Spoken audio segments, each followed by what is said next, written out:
Nem sei direito como começar esse vídeo, mas acho que é importante contar como essa ideia surgiu. Eu não simplesmente decidi falar sobre esse tema. Enquanto estudava sobre o assunto, uma frase veio à minha mente. Aquele que tem um porquê suporta quase qualquer como. E então me veio outra pergunta. E quando alguém não encontra esse porquê? Quando viver passa a ser um fardo, o que fazer? Antes de seguir, eu preciso deixar algo claro. Esse vídeo não é uma solução pronta, não é uma receita mágica. Se você está em crise ou passando por momentos difíceis, por favor, procure ajuda. No Brasil, por exemplo, existe o CVV que atende pelo número 188. Dito isso, vamos para o vídeo. Peguei 4 filósofos. Cada um pensa de um jeito completamente diferente, e é isso que deixa o papo interessante. Albert Camus foi um dos grandes filósofos do século XX, nasceu na Argélia. E para você que não sabe o que estava acontecendo lá, pensa numa mistura de preconceito, injustiça e caos. Pronto, era isso. E isso transformou o jeito de pensar dele.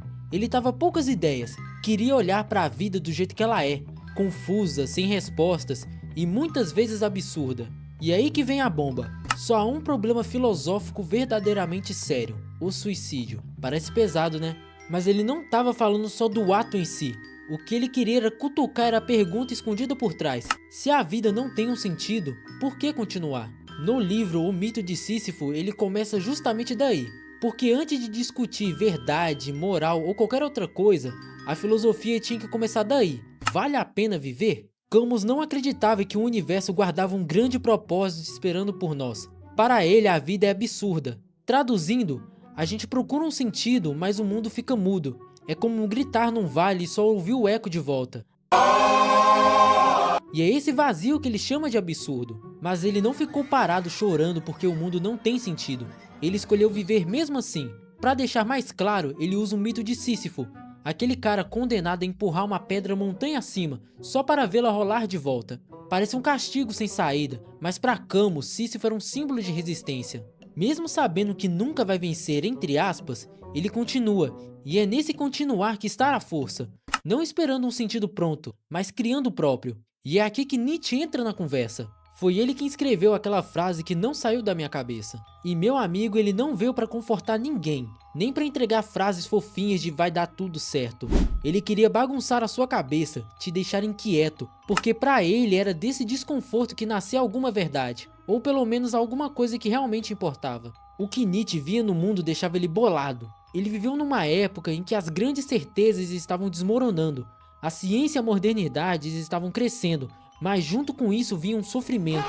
E agora? De onde vem o sentido? Antes a galera buscava isso na religião ou nas tradições. Só que quando isso perde força, sobra o quê?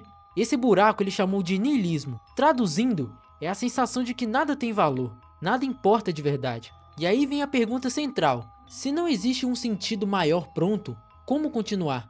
E é aqui que Nietzsche solta aquela frase: aquele que tem um porquê suporta quase qualquer como. Parece simples, mas o peso tá aqui, no porquê. Porque esse porquê não vem pronto, não cai do céu. Você precisa criar o seu. E é aqui que entra a ideia do Uberman, que muita gente traduz como super-homem, mas não tem nada a ver com herói de quadrinhos. O Uberman é um ideal. É mais como alguém que encara o mundo sem manual e inventa o próprio jeito de existir. Ele não precisa de Deus ou de regras prontas para dizer o que é certo. E essa parada de criar os próprios valores é o que faz Nietzsche ser tão atual. Hoje, com tanta gente fingindo que sabe de tudo, ele te lembra que tá tudo bem não saber. Mas calma aí que Nietzsche não é só sobre liberdade e criação. Porque, meus amigos, não se enganem, ser livre é difícil pra caramba. É muito mais confortável seguir as regras, obedecer às tradições, deixar que os outros decidam por você. Mas ele te desafia a sair desse conforto. Agora olha como isso bate com o nosso mundo de hoje.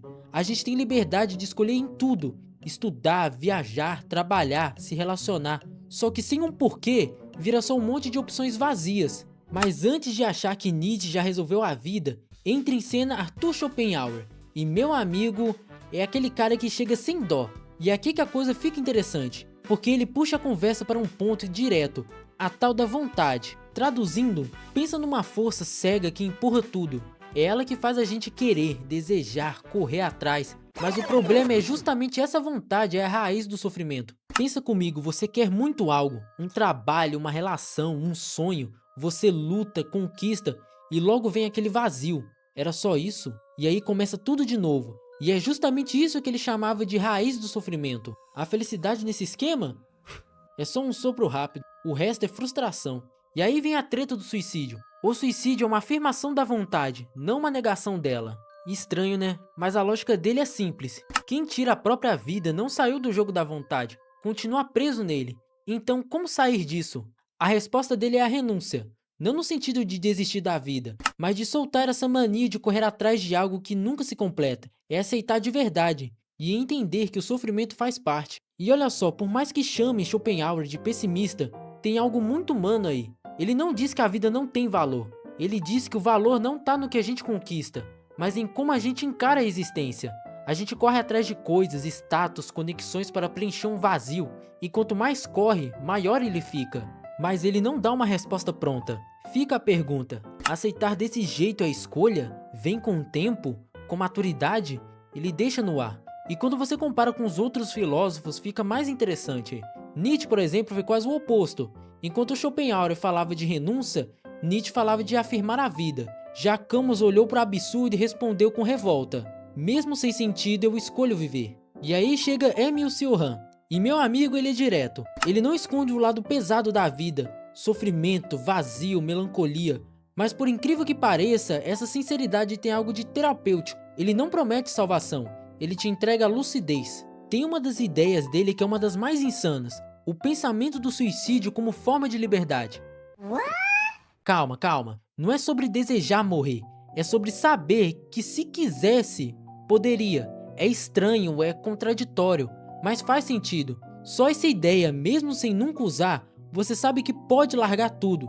É justamente por isso que aguenta mais um pouco. Ele mesmo dizia que foram esses pensamentos sombrios que, de certa forma, o mantiveram vivo. Não porque ele quisesse acabar com tudo, mas porque a possibilidade tranquilizava ele. Para ele, só saber que podia desistir já era o que fazia aguentar. Parece sombrio, mas é humano.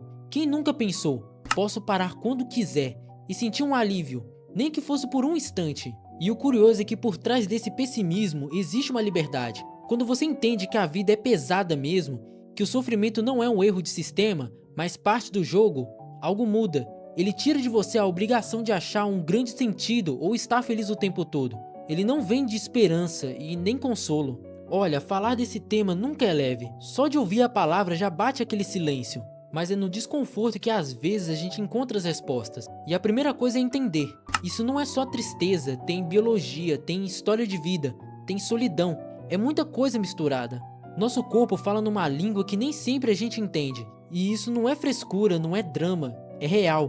Por isso, quando a gente fala sobre o suicídio, não é sobre morte, é sobre vida. Então, depois de tudo isso, fica a pergunta: o que fazer quando viver pesa? Não existe uma resposta única. E talvez essa seja a parte mais difícil e a mais bonita ao mesmo tempo. A gente costuma subestimar o poder de simplesmente estar com outras pessoas. Não é sobre ter respostas para tudo. É sobre não se sentir sozinho empurrando a pedra. Às vezes um simples "eu entendo" já acende uma faísca. E para quem não tem isso perto, existe a internet, fóruns, comunidades, espaços onde dá para falar sem precisar explicar cada detalhe. Pode parecer pouco, mas já é um primeiro passo. E aí entra a arte, sempre ela. Escrever, cantar, pintar, ouvir uma música é o jeito silencioso de dizer "eu sinto isso também". Mas aí vem a pergunta pesada: até onde vai o direito de decidir sobre a própria vida? Isso é autonomia ou desespero? Não tem resposta certa. O que existe é conversar, reflexão, sem julgamento. No fim, viver é isso: errar, tentar de novo, fazer perguntas. Filosofia, psicologia, arte, nenhuma delas dá uma resposta definitiva. Mas talvez o segredo esteja aí. Continuar perguntando já é o suficiente. E eu quero saber o que você pensa. O que te faz continuar? Qual o seu porquê?